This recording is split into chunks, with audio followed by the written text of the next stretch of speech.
नमस्कार दोस्तों, मेरे YouTube चैनल जसवंत कैमरा में आपका स्वागत है।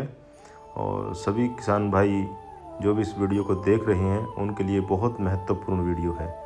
और इस वीडियो को इस झलकियों में जो जो दिखाया जा रहा है वो सब कुछ इस पूरे वीडियो में आगे हम दिखाएंगे। झलकियों में जो जो भी आपको हमने सीन दिखाए हैं इस वीडियो में पूरे अच्छी तरह से इनके बारे में बताया जाएगा। और धान की जो सबसे बड़ी समस्या थी, धान की हार्वेस्टिंग के बाद जो धान में लास्ट में वेस्टेज जो बचता था, जो पराली का जो सबसे बड़ा मसला था जिसमें आग लगाने पर बहुत परेशानी होती थी, तो अब उन समस्याओं का निदान हो चुका है। और मैं लगातार 4 साल से इस पर काम कर रहा हूं। देखिए कितने अच्छे से इन झलकियों में दिखाया गया है। पूरे वीडियो में हर चीज़ आपको बारीकी से मैं बताऊंगा ताकि हर किसान भाई को धान की फसल का जो वेस्टेज है उसको इकट्ठा कैसे करें, उसको सड़ाएँ कैसे, उसको गलाएँ कैसे और उसका खाद कैसे बनेगा और आपकी फसल जो बम्पर होगी, पैदावार होगी, इसके बारे में इस वीडियो में पूरा अच्छी तरीके से बताया जाएगा। तो वीडियो शुरू होता है यहाँ से, आपको पूरी फिल्म इसमें नज़र आएगी। तो देखिए, सबसे पहले तो मैं आपको बताता हूँ ये धान की जो फसल है उसकी वेस्टेज जो बचती है, जो ये फाने इस सुपर सीडर से हम अंदर करें, सबसे अच्छी टेक्निक तो ये है। इससे क्या होगा उसका पूरा इस वीडियो में विस्तार से मैं बताऊंगा। तो सबसे पहले ये जो धान की वेस्टेज है इस सुपर सीडर से बिल्कुल अच्छे से इस खेत में मिक्स हो जाती है। अगर किसी को तिलहन की फसलें, गेहूं की फसल या कुछ भी ऐसा जो बोना है उसमें कोई प्रॉब्लम नहीं आती, इसको अंदर करें। इसकी 2-3 टेक्निक हैं। जैसे हम इसको सबसे पहले तो देखिए कितने आसानी से इसको अंदर करती चली गई, कितना ये इसका मलबा था जो इसके अंदर चला गया। और इससे इसका खाद बनना भी शुरू हो जाएगा अब, और इसके पोषक तत्व भी बचे रहेंगे। ज़मीन से आग लगाने से इसके जो भी अच्छे पोषक तत्व हैं वो ख़त्म हो जाते हैं। तो जैसे ही हमने ये किया तो उसके बाद हमने इस खेत को पानी का भर दिया। फुल पानी लगाने के बाद जो थोड़ा बहुत बच जाता है वेस्टेज वो भी गल जाता है आसानी से।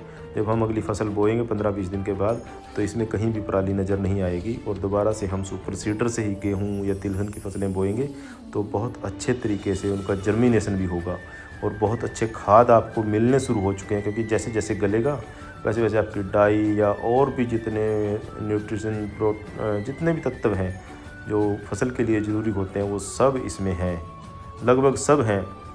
और जो 1-2-4 नहीं है तो उनके हम अलग से खाद बनाकर डाल भी सकते हैं। ये देखिए दूसरा तरीका ये है, ऐसे खेतों से एक मशीन बनाती है 3 या 4 क्विंटल का एक ये चौरस तरीके से गट्ठड़ तैयार निकालती है बिल्कुल, उसको खुद ही वो लिफ्ट करते हैं और यहाँ पर लगाते हैं। ये खेतों से हज़ारों किलो का माल इसमें लगाया गया है और 1 एकड़ से ये 2 या 3 ही बनते हैं। इनमें इतनी ज़्यादा पराली आ जाती है क्योंकि इसमें बड़े दबाव से मशीन पराली को इकट्ठा करती है। और जो काफ़ी एक ट्रैली पूरी भर जाती है उसमें ये एक ही बनता है। तो देखिए सभी खेतों से बना बना के दूर कहीं कहीं 100-100 किलोमीटर से बनाकर ये यहाँ पर चट्ठा लगाया गया है। काफ़ी दूर से इसको यहाँ पर लाया है, खाली ज़मीन में रखा गया। इसको कंपनियों में भेजा जाएगा, इसका गत्ता बनेगा और किसानों को भी इसके पैसे मिलते हैं 1000 पर एकड़। और किसानों की समस्या, अगर किसी को आलू लगाने हैं तो ऐसे भी ये टेक्निक से आप पराली उठा सकते हैं। ऐसे ही आप खेत से इनको यहाँ पर लगवा सकते हैं। और उसके बाद अगर बात करें तो हम जैसे हमने पानी दिया था, अब ये सूख गया है। सूखने के बाद जैसे खेत बत्तर आता है उसके बाद हम गेहूं की बिजाई कर सकते हैं, सरसों की बिजाई कर सकते हैं और तिलहन की जो जो फसलें हैं उन सब की हम बिजाई इस मशीन से ही कर सकते हैं। आपको अपना ट्रैक्टर भी यहाँ पर यूज़ करने की ज़रूरत नहीं। ये देखिए ये सब सूख चुका है और वो पराली है जो इसके अंदर बिल्कुल मिक्स हो चुकी थी और सड़ भी गई है। जैसे ही हम नेक्स्ट टाइम हमने गेहूं की फसल इसमें जो बीज सीड हमने डाल दिया है, कुछ खाद भी इसमें डाल दिया है, वो इस मशीन का ये भी फ़ायदा है जैसे जैसे आप गेहूँ या कुछ भी करेंगे तो वो लाइन वाइज बोई जाएगी और बीज और खाद एक ही जगह पर डलता चला जाएगा। 100 का 100% जो भी सीड है उसको पूरा खाद यहाँ पर मिलेगा। अगर हम हाथ से छिटाई करते हैं बीज की और खाद की तो बीज तो 80% तक निकल भी जाता है, खाद जो है वो सिर्फ और सिर्फ 25 या 30% ही पौधे को मिल पाता है। पर इस टेक्निक से सारा खाद बिल्कुल उस पौधे की जड़ में ही जाता है। और ये देखिए ये पराली जो थोड़ा बहुत कहीं कहीं बची है पर ये सड़ चुकी है, बहुत बुरी तरह से सड़ चुकी है। इसका खाद बनना शुरू हो चुका है। जो ज़मीन के अंदर चली गई उसका तो खाद बन ही चुका है, वो तो प्रोसेस चल ही रहा है। तो ये जो थोड़ा बहुत ऊपर रह जाता है, जब हम सेकंड टाइम अब कोई भी गेहूँ या तिलहन की फसल, कुछ भी हम सरसों या कुछ भी जो इस मशीन से बोया जाता है वो बोते हैं इस सीज़न की जो फसल है, तो वो इसको सेकंड टाइम में तो कुछ भी नहीं बचता, इतना बारीक खेत हो जाता है। तो इससे जो खाद बनते हैं इस पराली से, ये बहुत इम्पोर्टेंट है। इसको ना जलाएं, इसको अपने खेत में ही मिक्स करें। तो देखिए, मिक्स करने के बाद 20-25 दिन के बाद जैसे हमने गेहूं की बिजाई शुरू की, जो थोड़ा बहुत खरपतवार था या पराली रह भी जाती है, वो सब इसमें मिक्स हो जाती है। देखिए सुपर सीडर के पीछे बिल्कुल से आपको ऐसा खेत नज़र आएगा जैसे इसमें कभी पराली या धान लगाई ही नहीं। देखिए, जैसे हम आलू के लिए खेत तैयार करते हैं वैसे खेत ये तैयार हो चुके हैं। और इनका फ़ायदा क्या है? इनके फ़ायदे की बात करूं तो सबसे बड़ी बात ये है, आपकी पैदावार बढ़ेगी। आपको खाद बहुत कम गेरने की ज़रूरत है। और एक बात और जो मुख्य है, आपका खेत अगर पानी नहीं खाता वो पानी खाएगा। अगर कालर की ज़मीन है, जो उपजाऊ ज़मीन नहीं है, बंजर ज़मीन है, उसमें तो ये सोने पर सुहागे का काम करेगा, क्योंकि ये जो अंदर जाता है ज़मीन में फोक डालता है। आपका खेत पानी को चूसने लगता है, पानी की मात्रा इसमें बढ़ जाती है। कहीं पर भी पानी खड़ता है वो ज़मीन सोख लेती है। कहने का मतलब ये है, क्योंकि कई बार कॉलर की ज़मीन या उपजाऊ ज़मीन नहीं होती, उसमें पानी खड़ा रहता है, जिससे बीज और खाद सबको नुकसान होता है।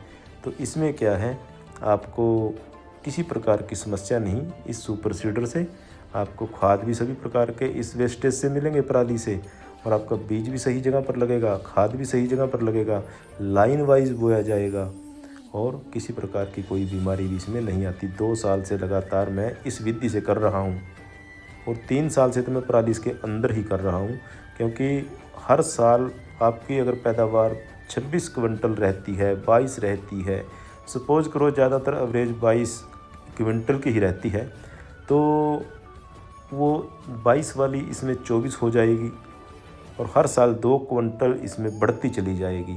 4 साल के बाद इसमें 30 क्विंटल तक आप गेहूं का झाड़ ले सकते हैं, और सरसों का भी आपका 10 क्विंटल प्लस चला जाता है। तो ये मैंने करके देखा है, तभी आपको बताया है। इस खेत में आज से 2 साल पहले 20 क्विंटल पर एकड़ गेहूँ होती थी, पर अब पिछले साल, इसमें 2 साल हो चुके थे, तो ये 24 क्रॉस कर चुकी है, और इस साल मुझको उम्मीद है ये 26 क्रॉस करेगी, और उसके नेक्स्ट ईयर यह 28 क्विंटल इसमें से ज़रूर होगी, और ये हर साल 30 या 32 या 35 क्विंटल तक ये जा सकती है, अगर यही प्रक्रिया हम लगातार जारी रखें और सभी पोषक तत्वों का ध्यान रखें, आग ना लगाएं। तो देखिए खेत कितना शानदार बन जाता है, मन लगता है, ऐसा लगता है भी। आप व्यू देखिए कितना अच्छा है खेत का, आसमान के साथ टच है जो, कितना अच्छा व्यू भी है खेत का। ये देखिए लाइन वाइज सारा सीड डाला है इसमें, सभी प्रकार के जो कार्बनिक खाद या डाई कुछ भी है वो सब इस पराली से मिल जाता है, ऑक्सीजन मिलती है ज़मीन को, और जिसके कारण इसमें पैदावार बढ़ती है। और जितनी भी प्रकार के पोषक तत्व हैं वो आपकी ज़मीन में रहते हैं। जो मित्र कीट हैं वो भी आपकी ज़मीन में रहते हैं। मित्र कीट का ये फ़ायदा है, वो आपके जो आग लगाते हैं उसमें वो ख़त्म हो जाते हैं, और अगर आप ये प्रक्रिया अपनाएंगे तो मित्र कीट और ज़्यादा होंगे। इस खेत में ऐसा कमाल हुआ, जो केंचुआ खाद हम तैयार करते हैं वो इसमें ऑटोमेटिकली बनना शुरू हो गया। अगर हम एक टाक भी मारें इसके अंदर तो इसकी ज़मीन में से नीचे से निकलते हैं। तो मैं तो कहूँगा आप इस विधि को अपनाएं। अगर आप गेहूँ, सरसों, तोड़िया, ये फसलें अगर आप इन दिनों में अपने सीजन के अनुसार बिजाई करते हैं तो सबसे बढ़िया काम है सुपर सीडर से ये काम करें। उसके बाद पूरा 6 महीने आपको और मिलते हैं। उन 6 महीनों में चाहे आप खेत को जैसे मर्जी तैयार करें, वो अलग प्रक्रिया से आप कर सकते हैं। तो बेस्ट वे तो ये है, क्योंकि इस बेस्ट वे में आपको बहुत फ़ायदा है। 3 दिन में लगभग आप गेहूं का 1 एकड़ तैयार करते हो, इसमें आपका 1 घंटे में तैयार हो जाता है। क्योंकि हम उस प्रक्रिया से करते हैं जो हम पहले करते थे, उसमें हम खेत को हैरों से बिल्कुल ही दूर या तीर करते थे, फिर उसको सुखाना पड़ता था।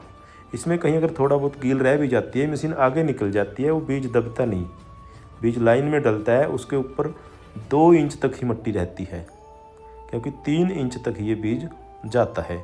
तो अगर आपको वीडियो आप अब तक देख रहे हैं तो सभी किसान भाइयों तक ये पहुँचाएँ। पूरे देश में किसान परेशान हैं जहाँ पर भी, वो भी इस टेक्निक को यूज़ करेंगे, उनके परिवारों को फ़ायदा होगा, उनकी आर्थिक हालत अच्छी होगी।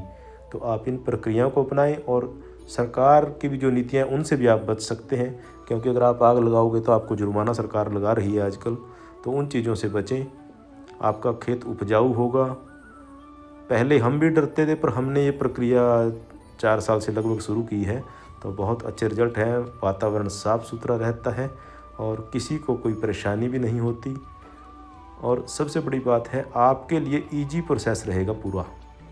जब एक दफ़ा आप इसको कर लोगे तो बार बार इसको ही करोगे, क्योंकि आपका जो पैसा है वो बहुत ज़्यादा बचता है इसमें। तो देखिए, लास्ट में मैं आपको इसमें ये डोल डंडी भी बना कर दिखाऊँगा। एक आलू के खेत की तरह बनती है, और इसमें आपका खेत ऊंचा नीचा नहीं होगा। ऊंचा नीचा होता है तो पानी लगाते हैं तो पानी खड़ा हो जाता है नीचे में। तो इसमें क्या है, ये देखिए कितने अच्छे से इसमें ये बिल्कुल छोटा सा जंदरा है, इससे ही कितनी बड़ी डोल बन रही है ट्रैक्टर के पीछे जो लगाया है। तो ऐसा लगता है भी बहुत ज़्यादा इसकी हमने अच्छे से बुआई की है, पर ये एक बार से उस सुपर सीडर ने इतना ब्रीक कर दिया है कि यहाँ पर हम जो ये डोलें निकाल रहे हैं बहुत अच्छे तरीके से निकल रही हैं, किसी प्रकार की कोई परेशानी नहीं। कुछ दिन पहले इसमें इतना धान का वेस्टेज था, उसको हम निकाल नहीं पाते। आज उसका पता भी नहीं, वो ज़मीन में मिल चुका है, उसका खाद बन चुका है, और अगले पूरा साल ये खाद हर फसल में काम देगा। तो वीडियो अच्छा लगा तो वीडियो को शेयर लाइक ज़रूर करें और कमेंट भी ज़रूर करें, ताकि हर किसान भाई तक ये वीडियो पहुंच सके और सबका फ़ायदा हो। जय भारत, जय हिंद।